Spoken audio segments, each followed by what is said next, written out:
नमस्कार दोस्तों, गूंज लाइव न्यूज़ में मैं शिव कुमार सिंह आप लोग का स्वागत है। साथियों, जैसे आपको हेडलाइन से समझ में आ रहा होगा, दो जानी दुश्मन बने दोस्त। आज का एक कार्यक्रम एक अंदरूनी सियासत और साल 2024 में भारत में होने वाले लोकसभा चुनाव की तस्वीर कुछ साफ करती नजर आ रही है। आपको वो एक मोदी जी का भाषण तो याद होगा ना, दीदी ओ दीदी दीदी। ये मोदी जी ने पश्चिम बंगाल में कुछ इसी तंज में ममता बनर्जी को तंज कसते थे मोदी जी, और ये बहुत मीडिया में फेमस भी हुआ, इस पर मीम्स भी बने, बहुत सारी चीज़ें। लेकिन जैसे अभी हाल ही में 1 से 1.5 महीने के अंदर अंदर पूरे भारत की राष्ट्रीय राजनीति में बहुत कुछ उतार चढ़ाव चल रहा है। इसमें देखते हुए अभी हाल ही में, जैसा हेडलाइन से आपको समझ में आता है, हमारे दो जानी दुश्मन बने दोस्त। आज बात मैं हमारे देश के प्रधान सेवक उर्फ प्रधानमंत्री नरेंद्र मोदी और ममता बनर्जी पश्चिम बंगाल की मुख्यमंत्री की करने जा रहा हूँ। दरअसल आज इस तरह के कार्यक्रम हमको क्यों करना पड़ा, उसके पीछे एक रीज़न है। रीज़न ये है कि 20 साल बाद अचानक से ममता बनर्जी जो विपक्ष का एक प्रधानमंत्री पद का चेहरा हो सकती है, इसके अलावा नीतीश कुमार हो गए, एक दो नाम ज़्यादा चल रहे हैं, तो उन्हें लेकिन अचानक से बीजेपी और आरएसएस से प्यार क्यों हो गया? प्यार इन द सेंस बीजेपी और आरएसएस से इतनी हमदर्दी क्यों हो गई? बीते कुछ समय पहले उन्होंने एक स्टेटमेंट दिया था जिसमें उन्होंने कहा कि आरएसएस के सारे नेता खराब नहीं होते, कुछ होते हैं, कुछ अच्छे भी होते हैं, सब नहीं होते। लेकिन ऐसा स्टेटमेंट उन्होंने पिछले 20 साल नहीं दिया। अचानक अब क्यों, जब रात दिन वो अपने विधानसभा चुनाव के समय पिछले साल 2021 में और लगातार आरएसएस को कोसती रही, उधर मोदी जी को रात दिन उन्होंने कोसा। कोई भी नेता इस तरीके से अभी तक नहीं दिखा जो डायरेक्ट रूप से मोदी जी को आड़े हाथों लिया किसी भी चुनाव में। लेकिन पश्चिम बंगाल चुनाव में ममता बनर्जी व्हील चेयर पर लगातार मोदी जी को दहाड़ती रही लगातार, और डायरेक्ट उन्होंने हमला किया।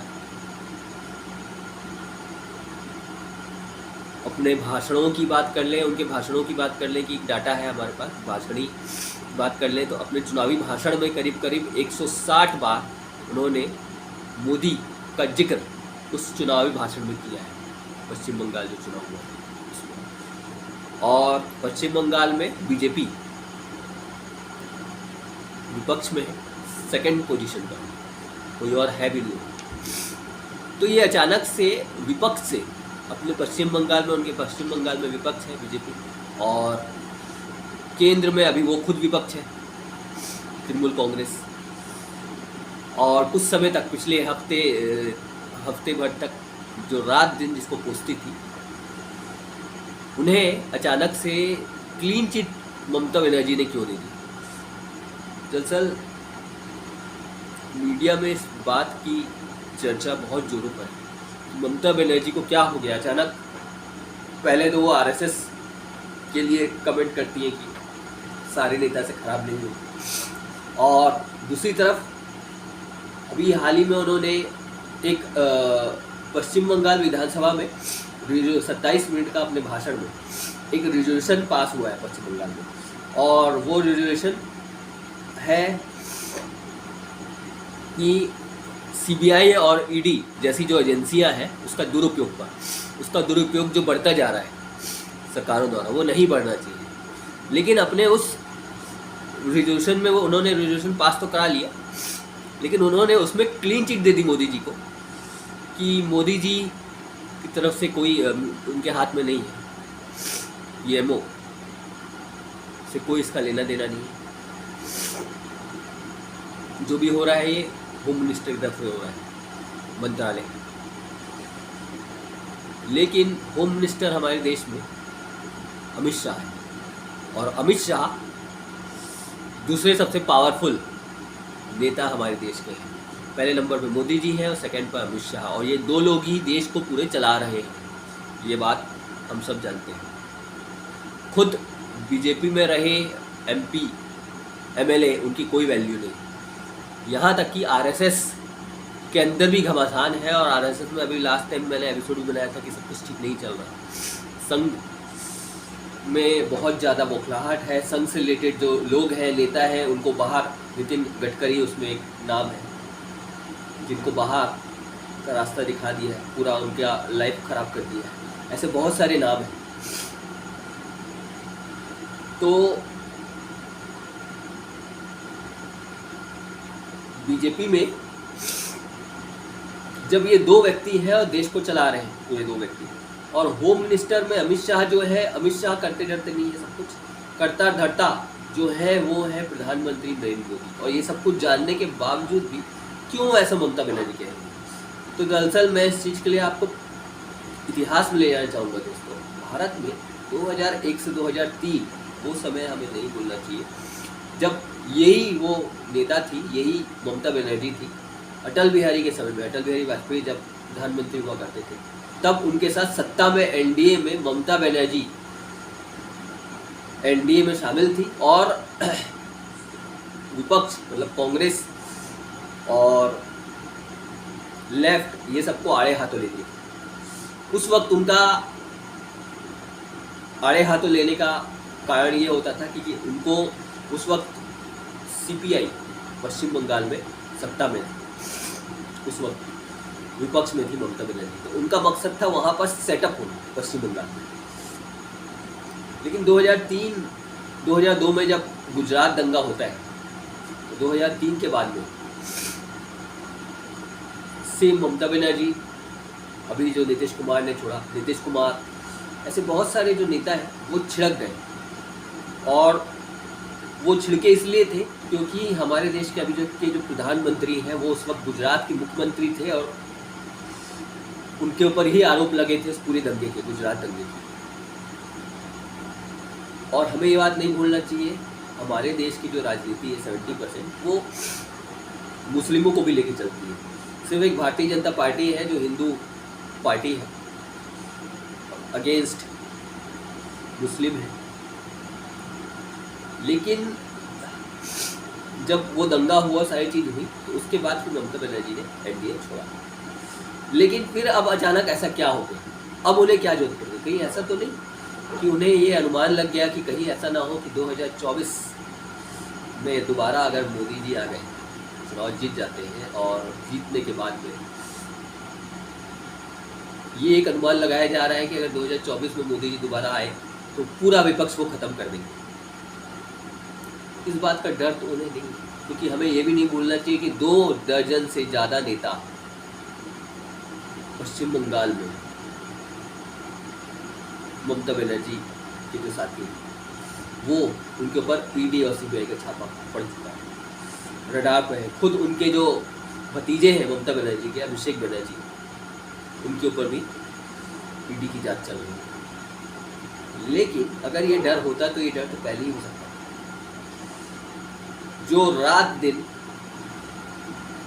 रात दिन जो खौफ के साए में ममता बनर्जी पहले रही, पहले भी उनको छापा पड़ा है, उनके नेताओं को भी पड़ा है, अचानक से एकाएक क्यों डर गए? वैसे दोस्तों बात इतनी सीधी नहीं है जितनी दिख रही है। राजनीति की ये खासियत होती है, राजनीति के अंदर हमको जो दिख रहा होता है वो बाहरी होता है, लेकिन अंदर में काफ़ी कुछ और भी बहुत सारी चीज़ें चल रही हैं, जिसके का आकलन आप राजनीति के नजदीक जाए बिना नहीं लगा सकते। आप लोगों ने शतरंज खेला है? शतरंज जो लोग खेलते हैं, शतरंज में वो सबसे कीमती जो 2 मोहरे होते हैं वो होते हैं एक घोड़ा जो 2.5 कदम, वजीर। वजीर की खासियत ये होती है कि वो कितने भी कदम चल सकता है, उसको छूट होती है, आगे पीछे चारों तरफ, हर तरफ क्रॉस। बाकी जितने भी होते हैं, हाथी सीधा चलता है, घोड़ा 2.5 कदम चलता है आगे पीछे चारों तरफ, ऊंट क्रॉस चलता है इस तरीके से। लेकिन जो वजीर होता है वो चारों तरफ चलता है। ठीक उसी प्रकार अभी 2024 का जो चुनाव है, लोकसभा चुनाव, वो सारे विपक्ष के लिए एक महत्वपूर्ण चुनाव है। और वो चुनाव सिर्फ ये तय नहीं करेगा कौन जीतेगा कौन हारेगा, कई राजनीतिक पार्टियों की भविष्य भी तय करेगा। मसलन हमें ये नहीं भूलना चाहिए,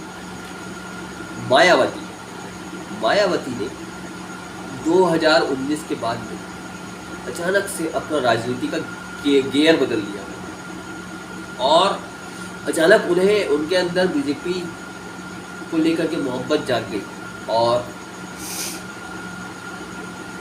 रात दिन जिसको गाली वो देती रहती थी मोदी और बीजेपी को, वो अचानक उन्होंने बंद कर दिया। उन्होंने कई ऐसे बयान दिए, कई ऐसे मौके पड़े जब उनको जाना चाहिए था, वो विपक्ष में थी, यूपी में भी, केंद्र में भी, तो उन्हें फील्ड में जाना चाहिए था, लेकिन उन्होंने पूरी राजनीति अपनी खत्म कर दी तारीफ करके। जितना फील्ड में जाकर के उन्होंने नुकसान नहीं किया, ना जाके नुकसान नहीं किया, उससे ज़्यादा उन्होंने कुछ अपने स्टेटमेंट दे करके, जो Modi support statement, BJP support statement थे, वो करके उन्होंने कर दिया। और बताया ये जाता है कि अभी हाल ही में जो चुनाव हुआ उसमें उन्होंने बहुत बड़ा शून्य हासिल किया। अभी यूपी के जो विधानसभा चुनाव पिछले साल पूरी तरीके से अभी 2022 में जीरो, बीएसपी जीरो पे पहुंच गए, जो एक टाइम में 2 बार राज करी, मुख्यमंत्री बनी।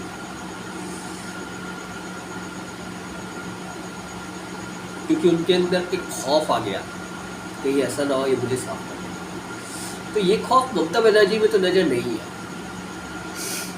लेकिन दोस्तों, इतिहास साक्षी है, हमें ये नहीं भूलना चाहिए, इतिहास अपने आप को दोहराता भी, कि कैसे ये जो ममता बनर्जी है कभी भी अपना गियर चेंज कर देती है नीतीश कुमार साहब। नीतीश कुमार एक ऐसे नेता हैं जिनको लोटा कहा जाता है, जो कभी भी कहीं भी, कभी इधर गिरते हैं कभी इधर गिरते हैं। ममता बनर्जी के साथ ऐसा नहीं था, लेकिन फिलहाल में अब ऐसा कुछ लग रहा है, क्योंकि उन्हें ये लग रहा है या तो 2024 में सारा विपक्ष एक साथ एकजुट होकर के चुनाव लड़े। अगर ऐसा नहीं हुआ और मान लीजिए चुनाव लड़ भी लिए, चुनाव लड़े और चुनाव लड़के हार गए सब एक साथ होकर के, तो क्या? तो उधर उन्हें केंद्र की राजनीति से ज़्यादा उन्हें अपनी जो पश्चिम बंगाल की राजनीति, उसकी चिंता है। क्योंकि पश्चिम बंगाल में 10 साल ममता बनर्जी को भी हो गई, वहाँ की जो आम जनता है उनके अंदर शिकायत, उनके अंदर ममता बनर्जी को लेकर के भी, तृणमूल कांग्रेस को लेकर भी काफ़ी नाराजगी पश्चिम बंगाल में है। और कांग्रेस, माफ करिएगा, बीजेपी और आरएसएस बहुत तेज़ी से लगे हुए हैं पश्चिम बंगाल में। तो कहीं ऐसा तो नहीं कि वो अपना राजनीति का जो राजनीति की जो चाल चलते हैं घोड़े के माफे 2.5 कदम, वो उस हिसाब से चल रही है कि या तो मैं विपक्ष के साथ जीत करके पूरी तरीके से अपनी राजनीति को बचाए रखो, या फिर कि आप एनडीए में मिल जाओ बाद में जाकर के, जैसे 2001 से 3 में। ये भी पॉसिबल है कि 2024 में अगर मोदी जी जीत जाते हैं तो बाहर से उनको समर्थन कर दो, और पश्चिम बंगाल में बीजेपी और आरएसएस के जो बढ़ते कदम है उसको आप थाम लो, उसको आप रोक लो। ये भी एक उनकी चाल हो सकती है, ये भी उनका एक कारण। दूसरी तरफ दोस्तों ये भी हो सकता है, अभी हाल ही में जो राजनीतिक उठापटक है पिछले कुछ, जैसे मैंने बताया 1-1.5 महीने में बहुत ज़्यादा बढ़ गई है। जब से नीतीश कुमार ने बीजेपी छोड़ी है, एनडीए छोड़ा है, उसके बाद से सबसे पहले तो वो जितने भी विपक्ष है सबको एकजुट करने में लगे हैं, पूरे गठबंधन को। दूसरी तरफ राहुल गांधी पद यात्रा पे निकल गए हैं अपने देश बचाओ अभियान पे, करीब 150 दिन की, करीब 12 राज्य कवर कर रहे हैं।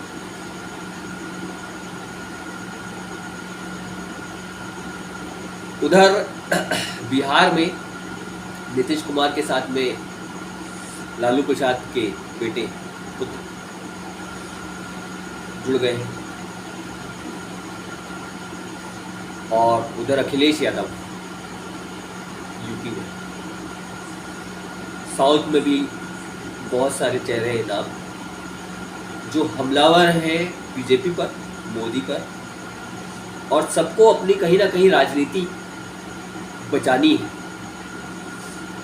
कोशिश में पूरा विपक्ष है कि एकजुट हो जाए, लेकिन एकजुट ये हो नहीं पा रहे हैं कि सबकी अपनी अपनी महत्वाकांक्षा है, राजनीतिक महत्वाकांक्षा है। हमें ये भी नहीं भूलना चाहिए कि दूसरी तरफ महाराष्ट्र में शरद पवार, शिवसेना, वो भी बैठी हुई, और ममता बनर्जी ही पहली वो महिला थी जो सारे विपक्ष को जोड़ने में पिछले 2-3 साल से कोशिश कर रही थी। लेकिन अब ये अचानक से मोदी प्रेम इनमें क्यों जाग गया, इसकी चर्चा सब जगह, इसका एक आकलन लगाया जा रहा है। तो कांग्रेस जो है पूरी तरीके से क्लियर है। कांग्रेस को मालूम है पिछले 70 साल की राजनीति उन्होंने करी है, और उनकी जो राजनीति है वो फ्रंट कर रही है, क्योंकि कांग्रेस बोलने से सिर्फ कांग्रेस नहीं होती, गांधी परिवार उसके इर्द गिर्द घूमता है, ये आप लोग भी जानते हैं।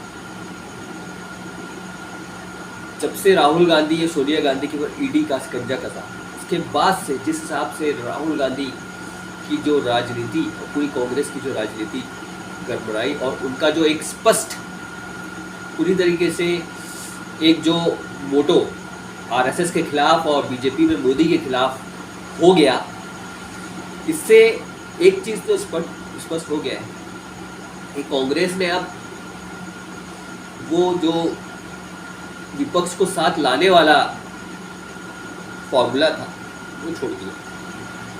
ये भी एक बड़ा कारण है ममता बनर्जी का इधर साइड जाना। कांग्रेस का साफ ये कहना है कि अब हमें किसी की भी ज़रूरत नहीं है, क्योंकि हमने बुरे वक्त में सबका साथ दिया, लेकिन जिनको हमने बढ़ाया वही हमको कल किक मार के, लात मार के एनडीए में शामिल हो। तो कांग्रेस अब बहुत क्लियर है, और अगर मोदी से आज की जो राजनीति है उसमें बीजेपी से ज़्यादा मोदी से लड़ना जरूरी है सत्ता के लिए, क्योंकि ये एक नेता ऐसा है, ये अटल बिहारी वाजपेयी नहीं है, लाल कृष्ण अडवाणी नहीं, वो युग नहीं है, ये अलग है। ये ऐसे लोग हैं जिसको हम पूरी तरीके से बोल सकते हैं जैसे हिटलरवादी सोच विचारधारा, और सिर्फ राजनीति की केंद्रीकरण और लोकतंत्र खत्म कर देना,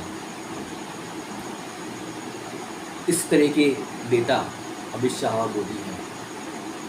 तो ये बात सबको पता है, ये बात विपक्ष को भी मालूम है। तो ममता बनर्जी की जो चिंता है वो ये भी है कि कहीं ऐसा ना हो कि राहुल गांधी ने तो क्लियर कर लिया अपना, एजेंडा। कहीं ऐसा ना हो कितनी भी कोशिश करो आपकी विपक्ष साथ आ भी जाए और हार भी जाए, उसके बाद फिर क्या होगा। कहीं ऐसा ना हो कि पश्चिम बंगाल भी हमारे हाथ से निकल जाए। ये चिंता ममता बनर्जी की सबसे अहम है।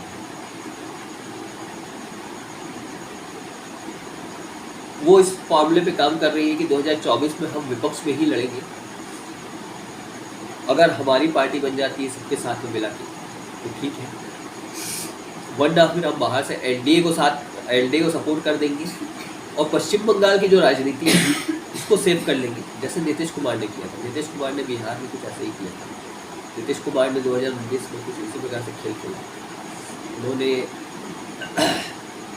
लालू प्रसाद यादव का दामन छोड़ के, जीते लालू प्रसाद यादव के साथ ही उनका साथ छोड़ के चले गए बीजेपी के साथ में, और बिहार में अपनी पार्टी को स्ट्रॉन्ग कर लिया, अपने आप को स्ट्रॉन्ग कर लिया, और वहाँ एनडीए में समर्थन मोदी जी को दे दिया, जबकि वो बहुत बड़े विरोधी मोदी जी के माने जाते थे। एक टाइम में तो उन्होंने सिर्फ एनडीए मोदी जी के नाम से छोड़ा था कि मोदी को हटाओ बीजेपी से, नहीं तो हम एनडीए के साथ नहीं खड़े होंगे। 2005-04 की बात थी। तो कुछ इसी प्रकार से ममता बनर्जी भी सोच रही है, उनके दिमाग में भी चल रहा है। ये कोई एजेंसियों के खिलाफ खौफ नहीं है, और ममता बनर्जी इतनी सीधी सादी या फिर बोला जाए डरपोक किस्म की, जैसे मायावती डरपोक किस्म की नेता नहीं है। काफ़ी फाइटर टाइप की नेता है, सीधा पंगा लेने वाली। तो एजेंसियों का खौफ है, ये तो कहीं से भी नहीं लगा। तो साथियों, आज जो ये हमने रिपोर्ट बनाई थी, ये अंदर की खबर, दो दुश्मन बने दोस्त, ये आपको रिपोर्ट कैसी लगी हमारी, हमें आप कमेंट करिएगा। इसके अलावा भी हम अंदर की जो खबरें हैं आप लोगों तक लेकर के आते रहेंगे। इस पर हमने इसलिए बनाया क्योंकि ये लेटेस्ट चल रहा है बहुत ज़्यादा, और भी हम खबरें देश में और जो भी चल रहा है अहम खबरें वो लेकर के आप लोग तक आते रहेंगे। फिलहाल के लिए इस रिपोर्ट के लिए मुझे शिव कुमार सिंह को इजाज़त दीजिए। आगे फिर मैं किसी न किसी खबर के साथ हाजिर हूँ। नमस्कार।